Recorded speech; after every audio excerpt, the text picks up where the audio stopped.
ఒక ఆటో పోయి బావిలో పడ్డదండి. పొలంలో బావి ఉంది, వీడు తెలియదు బావి ఉందని. లోతైన బావి, పెద్ద బావి. పోయి పడ్డది ఆటో మునిగిపోయింది. అందులో 3 ఉన్నారు, మునుగుతాలు లెగుస్తూ ఉన్నారు. ఈ ఆటో పట్టం చూసిన వాళ్ళు, పొలాల వాళ్ళందరూ పరిగెత్తుకుంటూ వచ్చారు. ఇప్పుడు అద్దె మధ్యలో అడవిలో బావి, పొలాల్లో బావి, తాళ్ళు, వాడిని బయటికి తేవటానికి అన్ని తతంగం అంతే ఎట్లా దొరికిద్ది. కాబట్టి ఒడ్డున వాళ్ళందరూ మాట్లాడుకుంటున్నారు, రే లోతైన బావిలో పడ్డారు, వాళ్ళని బయటికి తీయటం కష్టంరా, ఇప్పుడు తాడు ఎక్కడ తెద్దాం, ఇక్కడ తాడాడ దొరికిద్ది, అయ్యో కష్టం కష్టం కష్టం అని ఒడ్డునున్న వాళ్ళందరూ మాట్లాడుకుంటున్నారు. 3లో ఒకడు మునిగిపోయాడు.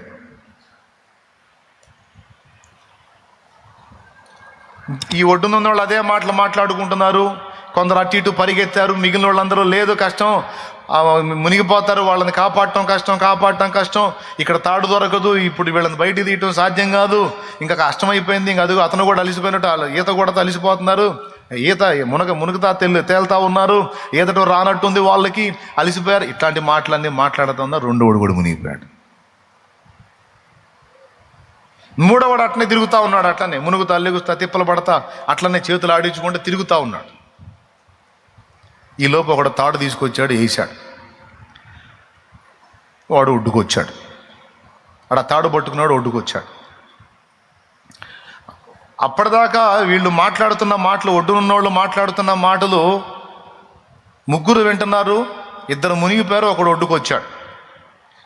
వీళ్ళకి ఆశ్చర్యం కలిగింది. వాళ్ళు మునిగిపోయారు, వీడు అట్లనే ఈదుతా ఉన్నాడు, మొండికి పడి ఎట్లా వచ్చాడు ఒడ్డుకి అని వాళ్ళందరూ కూడా వాడిని కాస్త సేద్దిరి నాకు అడిగారు, అసలు నువ్వు మామూలోడివి కాదు, మొండోడివి, మేము ఇంతమందివి సాధ్యం కాదంటున్నా కూడా కష్టపడి భలే ఈదేవే, అసలు నువ్వు మామూలు విషయం కాదని అన్నారు. అడి దగ్గరికి పోయి అప్పుడు వాడన్నాడు, ఏంది అన్నాడు. ఏంది మీరు అంటుంది ఏంది అన్నాడు. అప్పుడు వాళ్ళకి అర్థమైంది వాడు చెవిటోడని. ఆ ముందున్న వాళ్ళకి చెవులు పనిచేసినాయి. తాడు తేవటం కష్టం, బయటికి తీయటం కష్టం, వీళ్ళు బయటపడటం కష్టం, వీళ్ళు ఒడ్డుకు రావటం కష్టం అనే డైలాగులు ఎన్న వాళ్ళందరూ తడవకొకడు మునిగిపోయారు. వీడికి వినపడలా, పైకి చూస్తున్నాడు.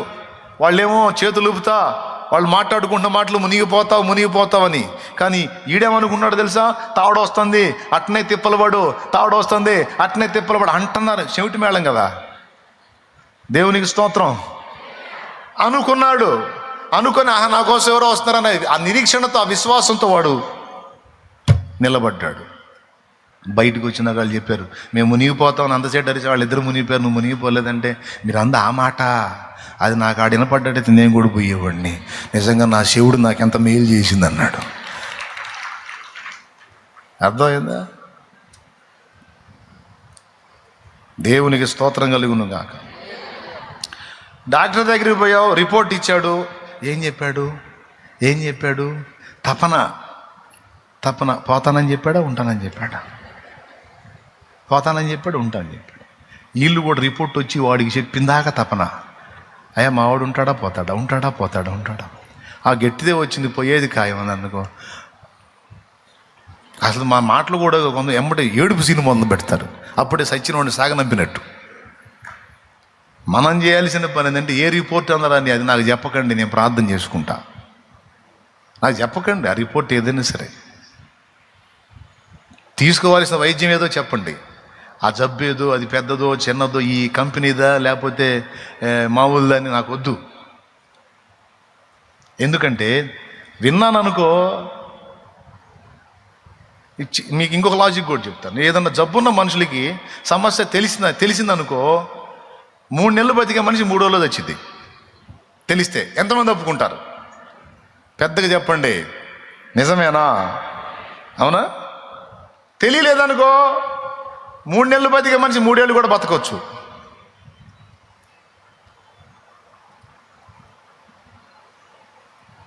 ఏది వినాలో ఏది వినకూడదో, దేనికి చెవి ఇయ్యాలో దేనికి చెవినివ్వకూడదో బుద్ధి ఉండాలి మనకి. ఉండద్దు ఇంకలేండి.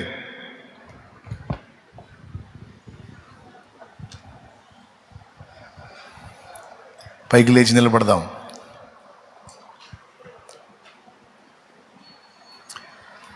మంత్రము మాటతో ప్రయాణం చేస్తున్నట్టు కొంతమంది నీ జీవితానికి సంబంధించి కృంగదీసే వ్యాఖ్యలు చేస్తే చెవినిస్తావా నువ్వు? కొంతమంది నీ జీవితానికి సంబంధించి నిన్ను కృంగదీయాలని, దెబ్బతీయాలని, నువ్వు మంచిగా ఫైట్ చేస్తున్నా, పోరాడుతున్నా సరే నిరుత్సాహపరచాలని, నీరసింపజేయాలని మాట్లాడే మాటలకి చెవినిస్తావా? ఆ చెత్తవాగుడు కాదు నువ్వు చెవినివ్వాల్సింది. నీ దేవుడు ఏం మాట్లాడుతున్నాడో నీ స్వరము వినిపించు ప్రభువా, నీ దాసుడలకించు. నీ స్వరము వినిపించు ప్రభువా, నీ దాసుడలకించు.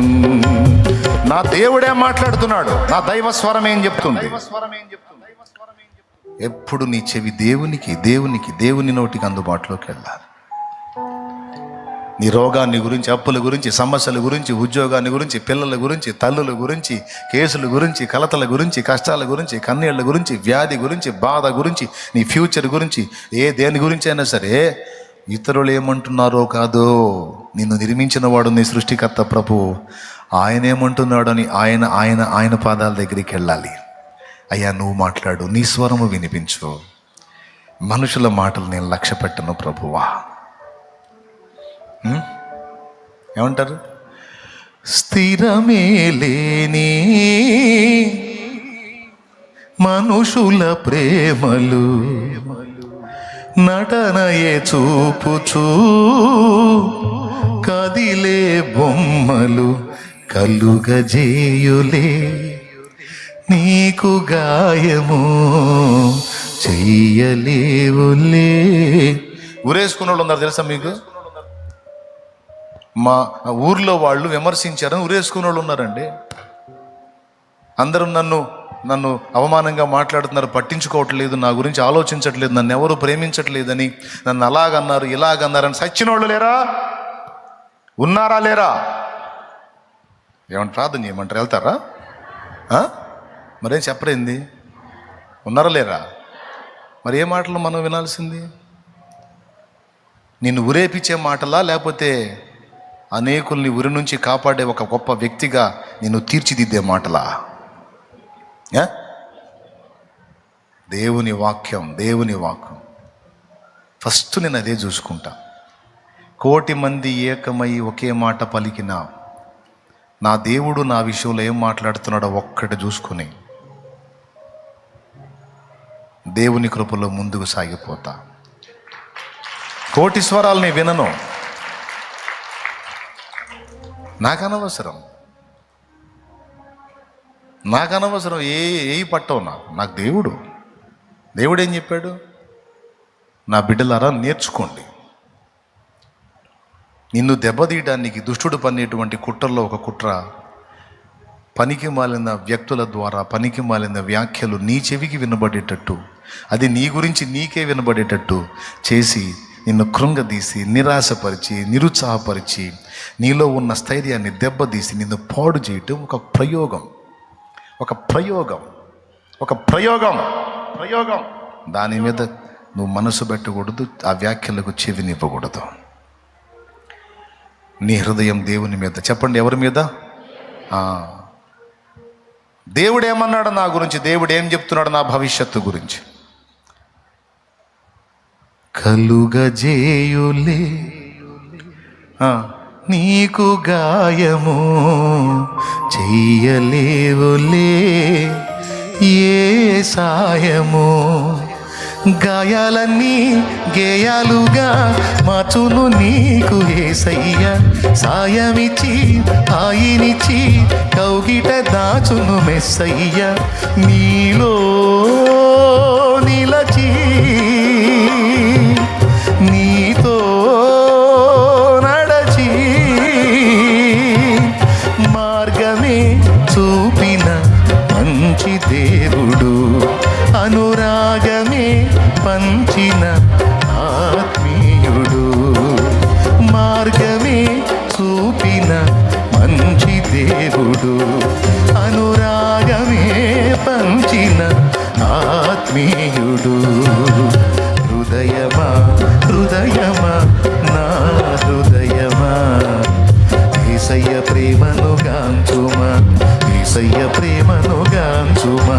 ప్రాణమా ప్రాణమా నా ప్రాణమా, యేసయ్య స్నేహము గోరుమా, యేసయ్య స్నేహము గోరుమా.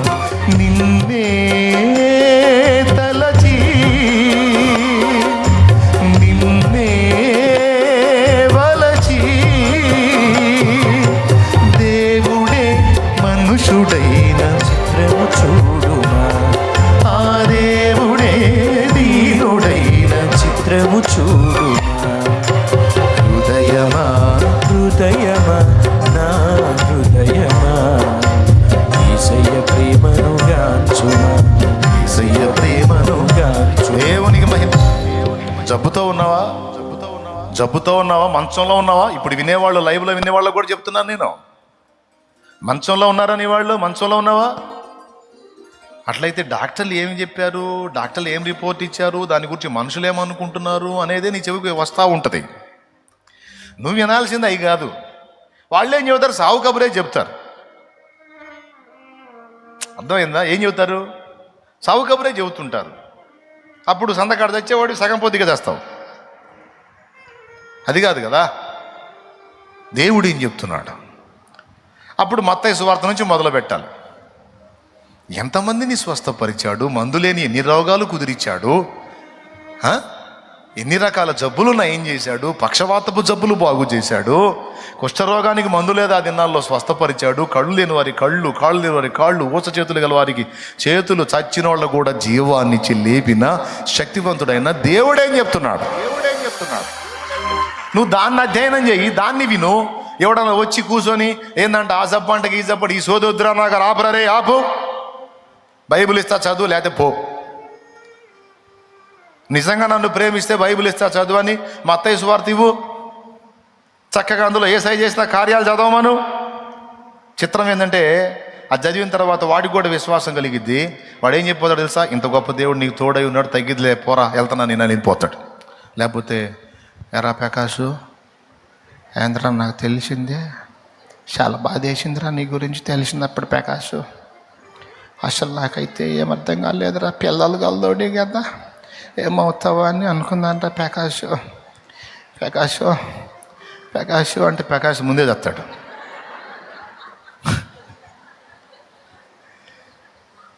ఇది ప్రకాష్ పోతాడు. ఆడొచ్చి అందరా ప్రకాష్ అనగా నాపురా నువ్వు అనాలా. నువ్వు ఆపురా, నువ్వేం చెప్పబోతున్నావు తెలుసు కానీ సోదొద్దులే కానీ బైబిల్ చదువురా. అప్పుడు ఆడే చెప్తాడు, ప్రకాష ఎంత గొప్ప దేవుడు నీకు తోడేంటి, నీకేమైతురా, ఇది నాకు కూడా ధైర్యం వచ్చిందిరా, నేను కూడా ప్రార్థన చేసుకుని పోతాడు. అర్థమైందా? యేసయ్య కృంగిన వేళలో నన్ను లేవనెత్తిన చిరునామా నీవేగా, కృంగిన వేళలో నన్ను లేవనెత్తిన చిరునామా నీవేగా. నీ కృప నిత్యముండును, నీ కృప నిత్య జీవము, నీ కృప వివరింప నా తరమా యేసయ్యా. హల్లెలూయా. ఎంతమంది హ్యాపీగా ఉన్నారో, ఎంతమంది సంతోషంగా ఉన్నారో ఇప్పుడు చెప్పండి. చెత్తకి చెవినిస్తారా? మరేం చేస్తుంది? ఎవరికి చెవినిస్తారా? దైవుని వాక్కి ఇవ్వండి. మీరు చెత్త మాట్లాడతారా? మరేం మాట్లాడతారా? శాపాలు మాట్లాడుకుంటారా? నా బతుకు ఇంతే, నా కర్మ ఇంతే, నా జీవితం మారదు, నేను ఇంతే అంటే ఆయన ఆమేన్ అంటాడు. నీ కర్మ అలానే గాలిద్ది కాబట్టి అనిపించుకోవద్దు, జయము పలుకు. అర్థమైందా? ఏం పలుకుతావు? శోధింపబడిన మీదట నేను సువర్ణమై మారెదను. నేను ఏమండి ఎందుకులే, టైం 2 అవుతుంది, మళ్ళీ మీకు ఇబ్బంది అయిద్దని కాకపోతే నేను పాడతాను. మరి నా యేసుకే తెలియును నేను వెళ్ళే మార్గము, నా యేసుకే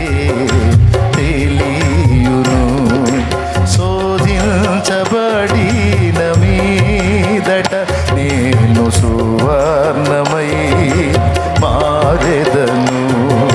శోధించబడిన మీదట నేను సువర్ణమై మారెదను.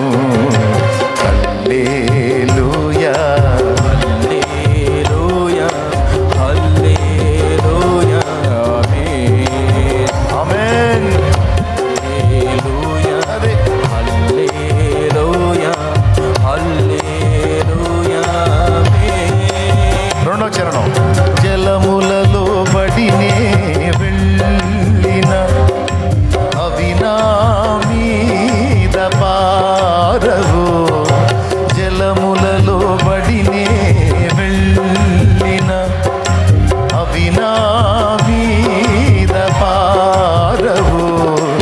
అగ్నిలో నేను నడచినను, జ్వాలలు నన్ను కాల్చజాలవు.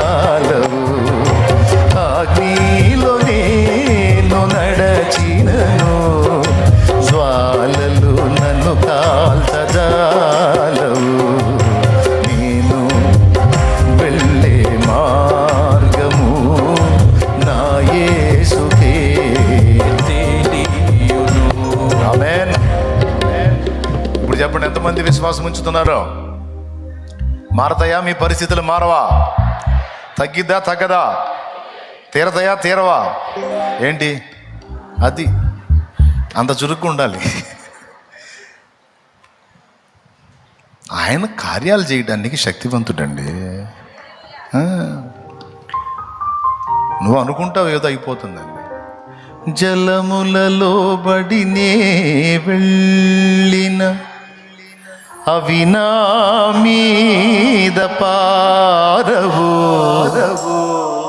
అగ్నిలో నేను నడచినను, జ్వాలలు నన్ను కాల్చ జాలవు. ఆ నిశ్చయిత ఉండాలి. అప్పటికి ఎప్పుడు నీ నోట స్తుతి, ఆనందం, సంతోషం, హ్యాపీనెస్ ఉంటుంది. పేరుకి విశ్వాసులను మైండ్ అంతా పిశాసులు అయితే విశ్వాసులు విశ్వాసులాగే ఉండాలి. కృప మనందరికీ తోడై ఉండును గాక.